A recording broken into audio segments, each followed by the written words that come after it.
আসসালামু আলাইকুম ওয়া রাহমাতুল্লাহি বারাকাতুহু। আজকে একটা নতুন ভিডিও নিয়ে চলে এলাম ফারহান লাইফস্টাইলে। এটা একটা বক্স ছিল, যে বক্সটা আমার ননদের হাত দিয়ে পাঠিয়েছিল। বক্সটার মধ্যে কি থাকতে পারে তোমরা কি জানো বন্ধু? এর মধ্যে কি থাকতে পারে? তো খুলছিল মেজো দেওর আর ভিডিও করছিল আমার হাসব্যান্ড ফারহানের পাপা। তো বক্সটা খোলার সময় সবাই তো দেখছিলাম।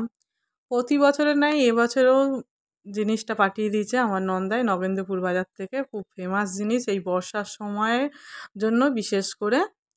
অন্যান্য বছরে বস্তা করে পাঠায়, প্রায় হাফ বস্তার মতন, মানে ৭-৮ কেজির মতন পুরো পাঠিয়ে দেয় আমাদেরকে খাওয়ার জন্য।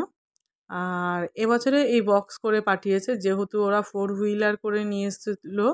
আম বস্তার পানিটা যাতে না গাড়িতে পড়ে সেই জন্য এরম বক্স করে ওরা সুন্দর করে পাঠিয়ে দিয়েছিল। বলেছিল কলকাতায় যাবে সেই জন্য। বক্সে করে এসছে ৬ টা বড়, বড় একদম ইলিশ মাছ। টাটকা একদম ইলিশটা ছিল।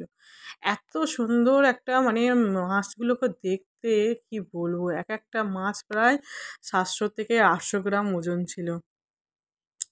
৬ টা মাছ পাঠিয়েছিল। তার মধ্যে আমরা ৩ টে ওই দিনেই সরষে ইলিশ, আমার ননদ খুব সুন্দর করে তৈরি করে সরষে ইলিশ। সেই সরষে ইলিশ খাওয়ার সবাই বায়না করছিল যে, "দিদিভাই তুমি এসো, তুমি এবারে সরষে ইলিশটা করবে।" আর একটা মাছ আমার মাকে চেকপোস্টে পাঠিয়ে দিয়েছিলাম।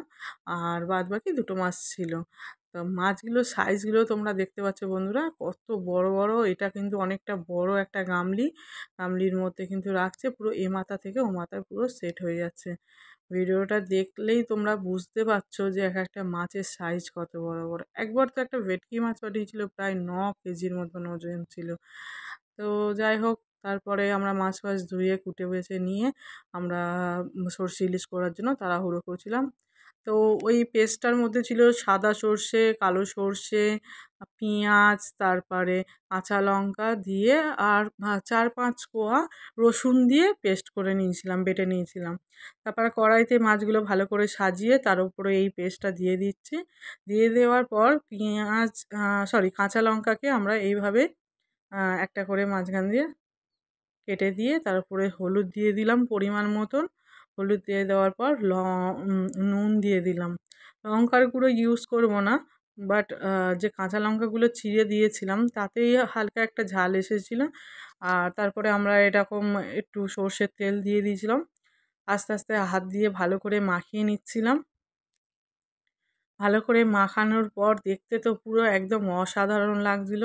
তারপরে এতে পরিমাণ মতন পানি দিয়ে দিলাম। পানি দিয়ে গ্যাস জ্বালিয়ে চাপা দিয়ে রেখে দিলাম। তার প্রায় ১৫ মিনিট পর আমাদের এই সরষে ইলিশটা কমপ্লিট হয়ে গেছিলো।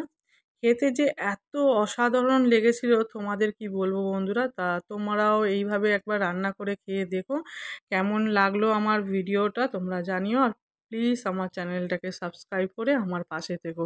টাটা বন্ধুরা, আবার দেখা হবে একটা নেক্সট কোনো বড় ভিডিও নিয়ে। টাটা।